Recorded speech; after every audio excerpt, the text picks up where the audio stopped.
Hey everyone, and welcome back to Hack and Hustle. Joining us today is my friend Mark Cervantes. Mark has been a sales and channel leader in tech and cyber for nearly 20 years. He currently runs global alliances and MSSP strategy at Clarity, where he recently rejoined after previously coming into the business as head of channels and alliances with Medigate, which Clarity purchased in 2022. Mark, welcome to Hack and Hustle. Great to have you here, man. Good to be here. Thanks. So today we are talking about the channel and how do you get the most out of the channel. This is a space you've spent a good portion of your career. You and I have personally had many discussions about what great channel leadership looks like, what it takes to be successful. And so we're hoping to get your insights on how to do this well, really from the perspective of a company, right? How to think about the channel, how to build a good channel program, how to drive a channel program for results. So really looking forward to this conversation. I got to inject one thing here, right? And this dawned on me actually just as you started to open up. Having been a practitioner for so long, I had no clue what I would hear the word the channel, right? And I would hear suppliers and vendors be like, "Oh yeah, we got to talk to our channel and this and that." And I'm maybe we could start off by like, what is the channel? What does the channel do? Because I think there's practitioners who'd want to know, but I would bet that there's sellers who are like, oh, that's what the channel does. So maybe we start with that. Can we do that? Sure. Happy to try to, shine some light on that. I mean, look, the channel is, the way I always kind of describe it is it's anything that's indirect, right? Because if a seller walks in the door and he's talking to a customer and he can close that deal directly with them on the company's paper, then that's direct, right? But when you start talking about value-added resellers, you start talking about MSSPs, you start talking about GSIs, now you're talking about your channel. And the reason they use the word the channel is because all of those different people are relevant within there, right? Sometimes all those different types of companies are relevant. So they just call it the channel. And what they mean is indirect channel, right? There's going to be a third party in the middle of the deal. What does get lumped in there sometimes, and it's kind of dangerous, is, and it happens to early stage companies because nobody's assigned to that one task, is tech alliances, right? So if 1 + 1 makes 3 with another technology, we want to go hit the market and talk about that value proposition of our two solutions together, but they're not reselling for you. They're simply a tech alliance. And so you want to really identify that, even though the same guy who runs the channel, i.e. the VARs, the MSSPs, the GSIs, that guy's probably in an early stage company going to also own tech alliances because super helpful partnerships. So it just falls in his basket. That's super helpful. Sorry to interrupt, Brad. But as you were talking, I was just like, "Oh my gosh!" No, like, I mean, maybe we take it down one more level, right? And Mark, you mentioned VARs and MSSPs and GSIs. It's part of the alphabet soup that we have in our industry. Can you talk a little bit about how to think about each of those categories and like what they will do for you and what motivates them? Yeah, what motivates them? That one's the same across the board, right? That's the old term, right? But look, I'll start with the VARs, the value-added resellers, right? They're truly that. They're resellers. They're trusted advisors to the customer, right? So, if you're a net new company, which Medigate's prime example, right? I mean, we had, I got there when it was a $5 million seed round. So talk about ground floor. And we were walking in, and I mean, people had never even heard of us, right? And the idea of getting our name out in the field, one of the quickest ways to do that is to start working with value-added resellers who are always looking for the next new technology to represent so that they have the disruptive technology in their back pocket when they're talking to customers. But those companies have sold to that customer probably multiple different technologies and over years and years. So they have a relationship with them. They know the stakeholders at these companies. They have procurement channels in place, things like that. And that's the value-added reseller. And those guys are super important and probably the easiest ones to get started with when you're a young company, right? Because they're looking for the next disruptive technology. Then you get a little bit bigger and you start, really talking with maybe even the GSIs who they're seeing you make noise in the industry. Their customers are asking about you, so they want to add you to their solutions, offering, and they want to put you into the discussion around, their overall, strategy for the company, right? These systems integrators. And then you get to a point where you have the MSSPs, and those MSSPs are really companies who are providing security services around solutions, right? So sometimes they'll deal with a customer that they didn't help them buy anything. They've been brought in strictly to come help them manage the suite of technologies that they own because it's gotten too top heavy and their internal team can't manage it, or their internal team doesn't have the acumen, right? And so they go out and they look for an MSSP, and that MSSP has to come in here, understand what solutions they've purchased, for what purpose, and then put a strategy in place to use those solutions to manage that company's security posture, right? All of these, though, have an indirect sale capability. GSIs will resell you. It's not where they make their money. They don't really care because they make their money on the services, right? The same is true with the MSSPs. Almost the way the analogy I always use when I'm talking to our internal leadership, so they understand what I'm trying to achieve with our partners, is for every dollar they sell of your software, they're looking to make $4, $5, $7, $8 in services, right? And if they're not, you're not going to get that much attention of theirs, right? But that's kind of the landscape, and that's kind of how I think, at least the companies that I've brought to the marketplace, that's exactly what we've done. Is we focused on first those value-added resellers that'll give us the time of day that my teams can connect with in the field and go take a couple of deals down here and there, and that starts to make noise in the industry. And then the bigger behemoths like the Accentures and PwCs and organizations like that start to hear your name, and they start wanting to talk with you, and it grows and grows and grows from there. Nice. Super helpful. As an early stage company, like if you were given advice to a CEO or CRO at an early stage company, what would you say about whether to lean into the channel?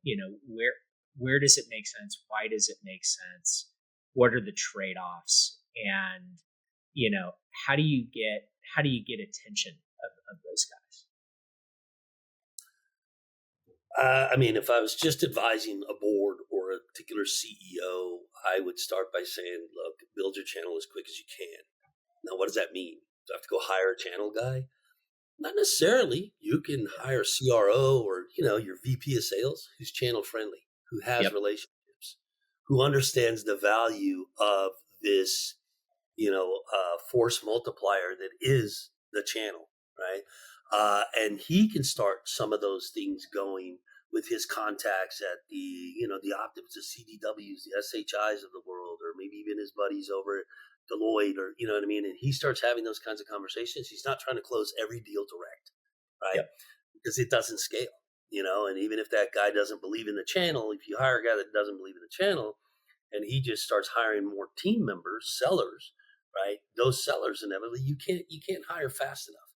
You can't train them fast enough. You can't afford them. At some point you get too top heavy before they start really bringing in the revenue because nobody knows your name. So a good way to get your name out in the marketplace is for you to have a VP of sales or a CRO who is channel friendly, has contacts in those arenas, starts picking up the phone and having those conversations with those guys. So the name starts to crawl through the ecosystem out there. And ultimately, you get one of them that wants to hang their hat on you.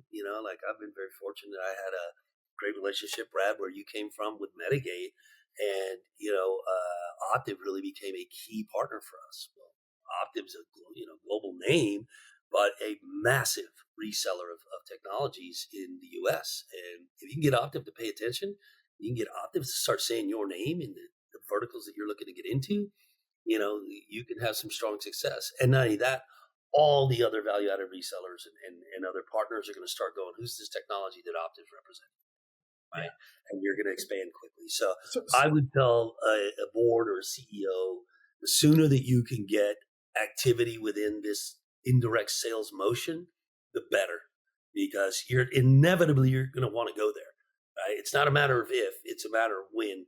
You can scale a company by sheer will alone to 20 million, 25, 50 million with sellers and so forth. But if you ever want to go above that 100 million, 200 million, 500 million in an IPO scenario, you have to have an indirect, ecosystem, and it's got to be robust. So, Mark, in that vein, though, right? Like, what are some of the misconceptions about it? Because I've spoken to a lot of founders who, like you said, they hire a channel person, and they might have like one seller, or they're still doing founder-led sales, and they're like, okay, I got a channel guy, and then like their misconception is that this channel person is suddenly going to make it rain in 2 months, right?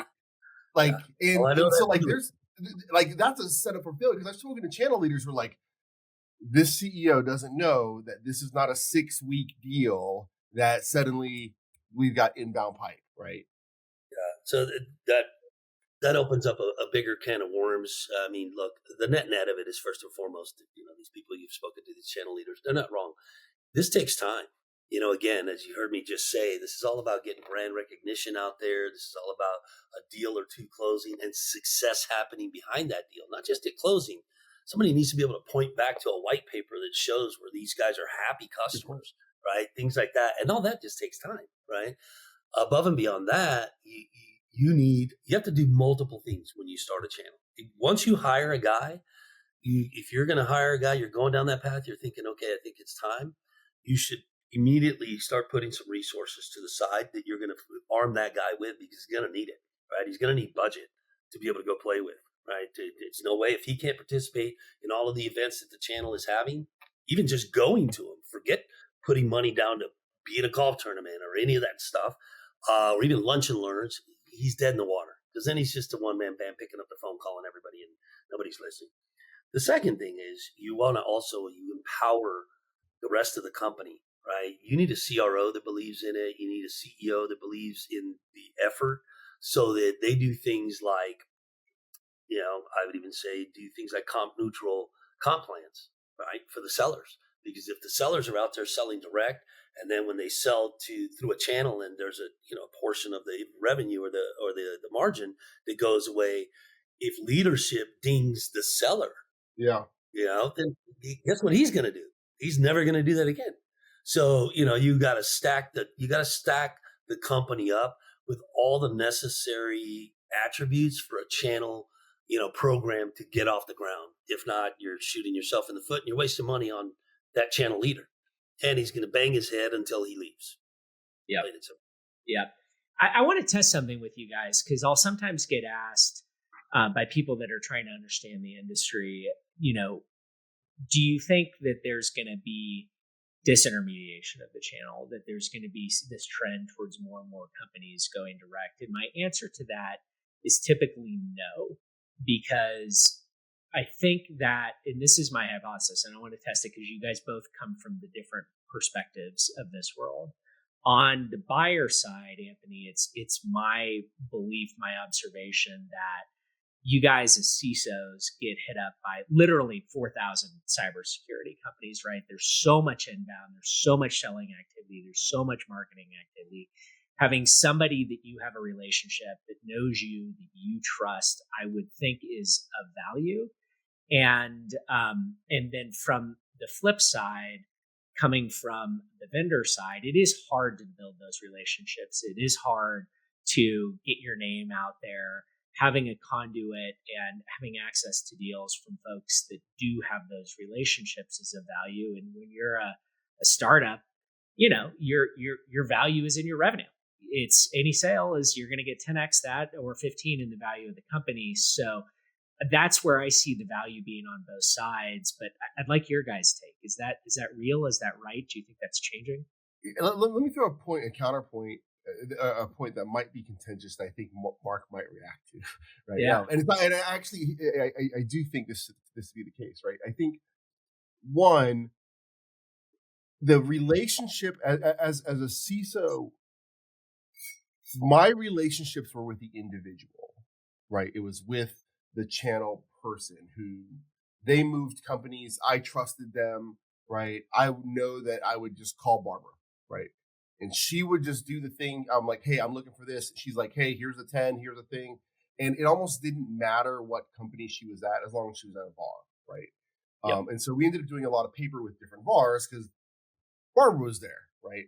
And so I think that's something that the larger VARs struggle with, is that as they get transformed together and become these big powerhouses, if they lose some of those key individuals, they actually lose the stickiness with that key mega account that they had.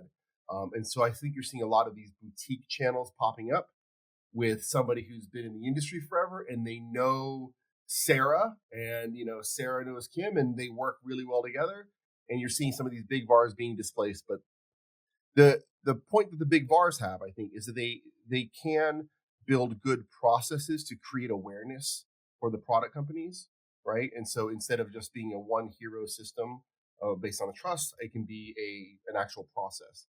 The last thing I'll say on this is this: I think it's being disrupted pretty meaningfully in a way that that the Optives and CDWs of the world are not expecting. And it's kind of like they're being eaten by an even bigger fish, which is that you're seeing more and more of the vendors putting their stuff in an Amazon or Microsoft marketplace. And it's a super tough and it's very, very compelling for a buyer to be like, I have a committed spend through the CIO. I need this thing. It's not going to come out of my budget. Well, let me just talk to Microsoft and just do that, right? MasterCard has this really, really fascinating thing of where all the security products owned by MasterCard, you can buy with MasterCard points as a company, right? And so I know there are product companies who reach out to, companies, and they're like, hey, you've got 20 million MasterCard points that nobody's using.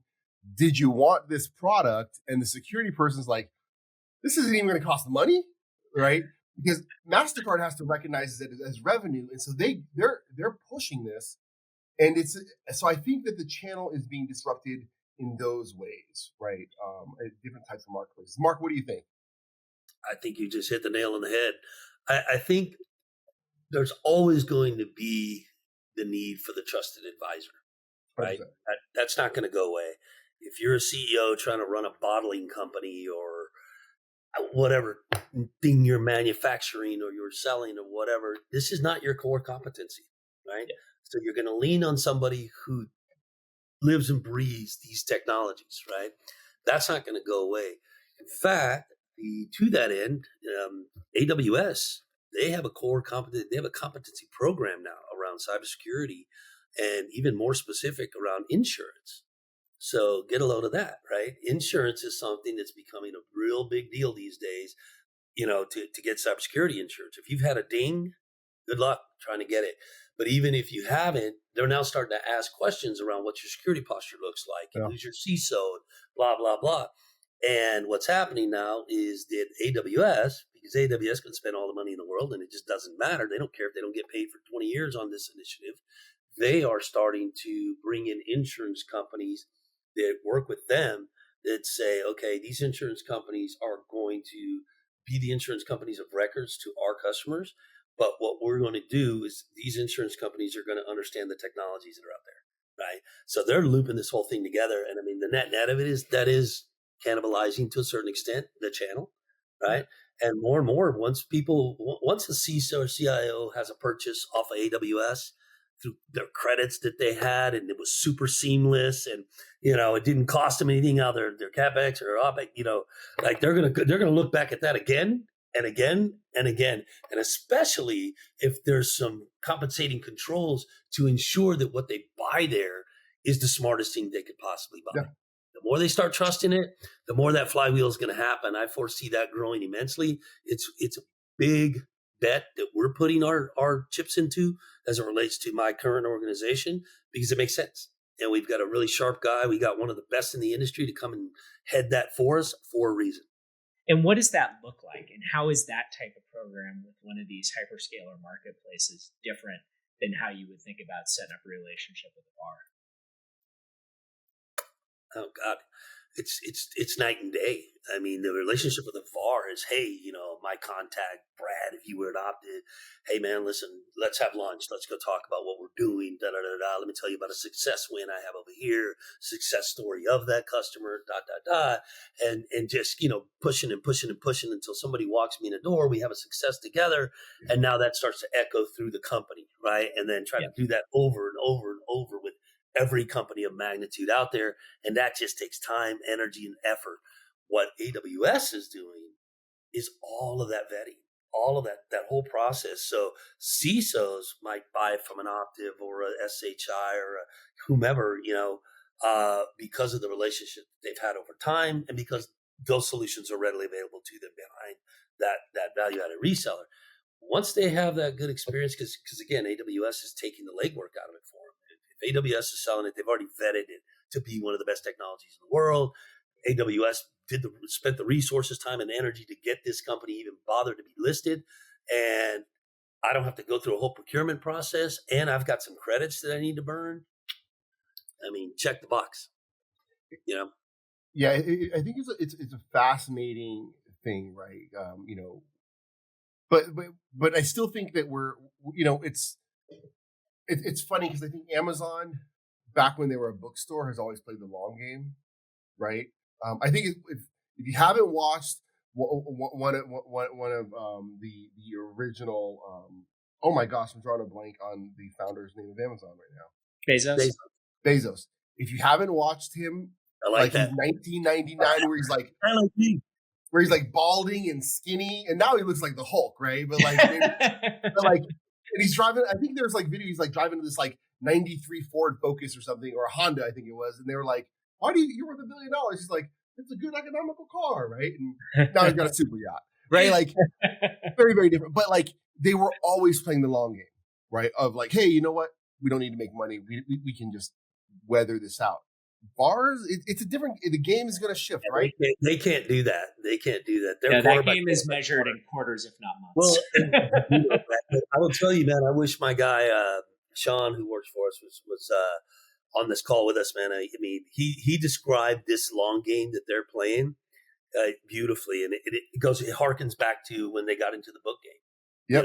They didn't care. They didn't make money for the first 15 years. And they don't care if they make money right now in selling technologies. What Amazon is playing on is that in 15 years, nobody will buy technology from anywhere but Amazon. I 100% agree. I think that's where it is, and it's just so. I think companies are in this interesting inflection point, right? So it kind of gets into this thing today of like, we have all these different channel programs. We have these emerging, changing things in how the marketplace and how people are going to buy and sell. What does a great channel program look like today? Like accounting for this, right? Because if I'm a new founder hearing this, I'm like, oh, actually, you know what? I'm gonna go get my new product on the Amazon Marketplace. Like, no, I'm not saying that. Like, we're not saying hire a channel right away. Like, but like, how do you Jenga this to find what's a good program or a great program look like? I mean, I think the first and foremost thing you have to do is really, and I mean, this is true for any company that's trying to go into the marketplace, right? You need to understand what's your TAM, and how much of it is there. And then as it relates to the channel and the indirect sales component of it is who best sells to that particular TAM, right? Because once you understand who's best selling into industrial or commercial or oil and gas or wherever you highlight, wherever you're strongest, right? You want the guys that have the biggest footprint in there. Once you've identified the right, indirect sellers for you, again, and it might be directly straight to the GSIs or the MSSBs or VARs, it doesn't matter. But once you identify those, then it's, creating the relationships with them. And then I always say this, it doesn't matter how much, leadership talks to leadership. If you don't empower the field to get to know each other, and I mean get to know each other, like I always tell our sellers, man, if you haven't taken who's your top partner in the region, they're like, oh, well, I work very closely with this guy, this company, and this company. Okay, how many of your deals that you have in the pipeline have one of those partners attached to them? And if I go in and they got 30 deals, 60 deals, whatever, and they've got 9 partners attached to a deal. I'm like, well, first off, you're doing yourself a disjustice. If you haven't identified one of the 4 or 5 companies you just told me for every one of those deals, that's your fault. 1. 2, if you're not sitting down with the guy that you have the best relationship with for all 4 or 5 of those companies in your territory every month for a cocktail, dinner, a ball game, something, you're doing yourself a disservice, because people buy from people they like, people they want to do business with, right? And so it is 100% a ground game, right? So I can set up a channel program and say this is how it's going to work and make sure my board and my leadership agree with me in the whole 9 yards. But if I don't make the sellers, and when I say I don't, I mean me and the VP and the CRO don't work jointly together to make sure that our sellers go and do the work, we will never see a return on investment from a channel. It just won't happen. Yeah. So, I mean, even at the program level, right? I mean, there's all this paper around standard discount levels and deal reg, and here's how pricing should work, and tiers and all this stuff. And it seems like most deals today just get negotiated out anyways, right? Like it moves into non-standard pricing and it's just becomes a negotiation. So I think that probably goes back to like building relationships, building trust, and being able to work together. I mean, is that fair? And also all of that stuff kind of, and I'm not saying it doesn't exist and can't work, but let's face it. I mean, look, that's when we were selling servers. We're selling complex solution cells, and these are long-winded, sales cycles. Who brought the value to the table at the end of the day? Who really helped navigate the procurement process? Who was the deal maker? Who was the deal closer? Sometimes it's on the channel side. Sometimes it's the individual seller for the technology. And all of those factors come into play on what that margin looks like at the end of the day, right? And then nowadays, there's so many sophisticated buyers and factors like AWS that come into play when it's time to close a deal. To your point, Brad, everything feels like special pricing. So you can go out there and put your whole schema together of, pricing that I'm going to get and so forth. But, if we all want to call a spade, what I just outlined, that's more realistic than 100%. Your special pricing. I just had this conversation with my my business partner, because we've given a customer a big discount. He's like, "What? Why are we?" And I was like, "Let me show you the discounts that we're seeing." And he's like, "Oh, I see. Yeah. I understand now." Right? Like, and all of that plays into: do you want to try to continue to build a book of business with the partner that's there? Right? Yeah. Did this guy walk you in the deal? Did this guy help you navigate or get unstuck from a point where you guys were stuck for 6 months in a POC? Like, did that guy bring that kind of value? Because if he did, don't be short-sighted. Pay that guy properly. Let that guy want to pick up the phone and call 2 or 3 of his other great relationships to see if he can get you in the door. But if you whittle him down to the bare minimum that you can get him, he's going to think of you in that way, and that's the relationship you're going to have. There's this situation that actually happened with a vendor. There was a whole bunch of channel stuff, and it was a $14 million deal that we brought to a vendor. Everything was going well, and then suddenly in the last 2 weeks, their leadership had decided they're going to rely on contractual stuff and say, "Hey, we're cutting you out, Anthony. We're doing this, and my instead of getting a 10%, it was going to be like a $5,000 thank you prize." Right? Suddenly, they lost the deal. Really oddly, could be. It was really, really fascinating. But it really, really everything comes down to relationships, right? And when you're trying to find the right, because you've said this a few times, find the right partner. How do you find the right partner besides it? Maybe it's somebody who you said, they focus on the industry. I always think there's a part of it like your partner has to be somebody that you actually get on with, that you actually like. Well, that's a factor, but look, you don't get to get up and work with who you like. You got to get up and work with who does business in your sector. And I would tell you this goes all the way back to, if you're going to set up a channel, empower the channel properly. What does that mean? That means that your CEO, your CRO, your VP of sales is giving your sellers a directive to be asking early and often, "Hey man, so look, I know we're just getting started with this technology, this discussion. We have a lot of wood to chop to get you to understand our value proposition and where and how we could possibly bring outcomes to you that you're looking for." This is a seller talking, right? But he should early and often be asking like, hey, who are your trusted advisors, man? Where did you buy your last security apparatus from? Dot, dot, dot. Because the sooner that the reason I say that is because the more that the sellers can come back in a QBR and we can go, hey guys, so of all the sellers, who's hearing about Optiv? Who's hearing about whomever, right? Now we get a handful of hands up there. Well, then we know that, okay, Optiv's strong in the OT space that we play in. We need a relationship with Optiv. That should come literally from your field. They should be the ones going, man, these guys own the relationship everywhere I go.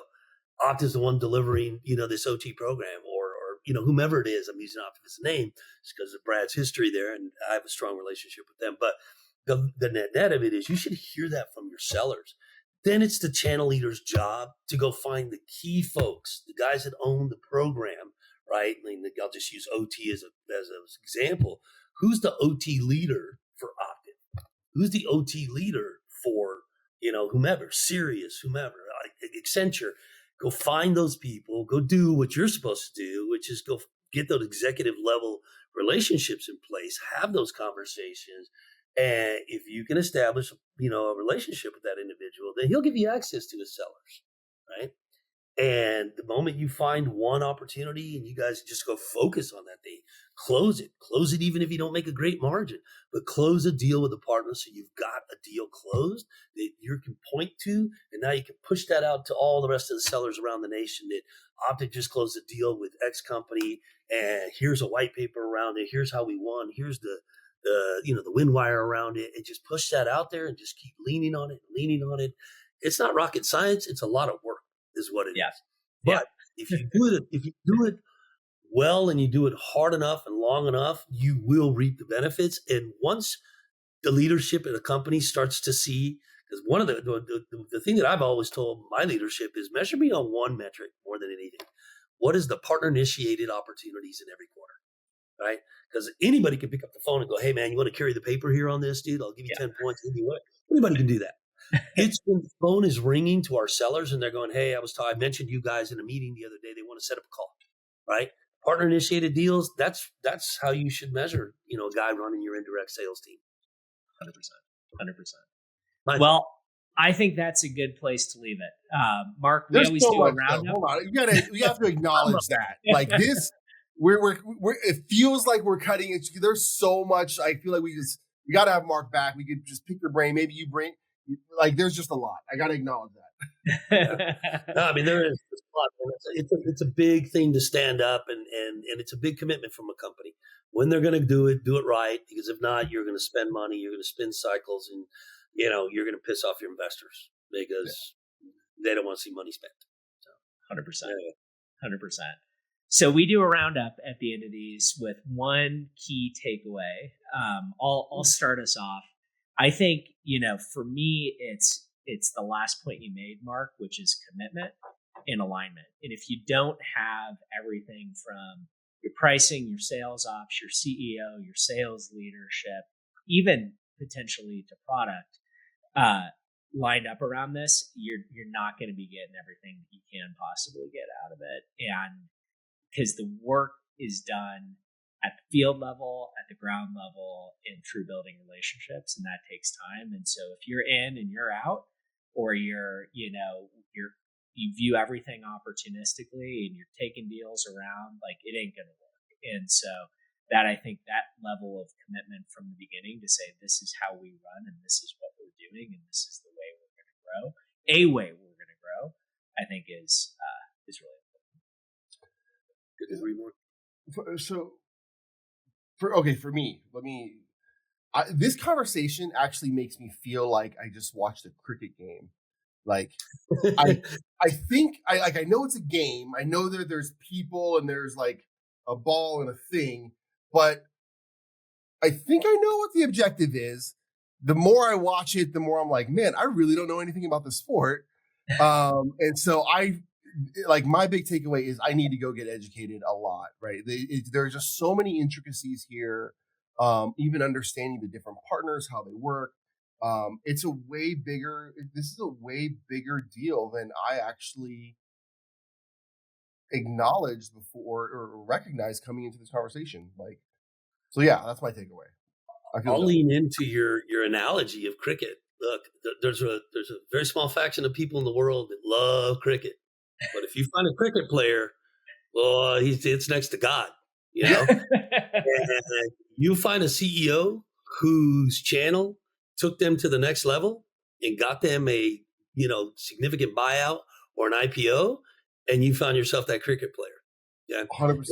it's literally there. The two things I would say, man, is Brad, you hit the nail on the head. Like it's a company wide initiative.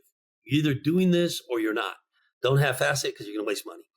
And then the other piece is, if anybody out there listening, pay attention to AWS and these big cloud sellers that's coming. And if you don't at least understand it and know when you want to jump into that arena, you're going to get left behind. Because if your competitor's on there and they're doing well and you don't know that, you'll just be losing deals to them and you won't even know why. Yep. 100%. Yeah, that's a really, really great point. This is awesome. Awesome. Mark, thank you for joining us, my friend.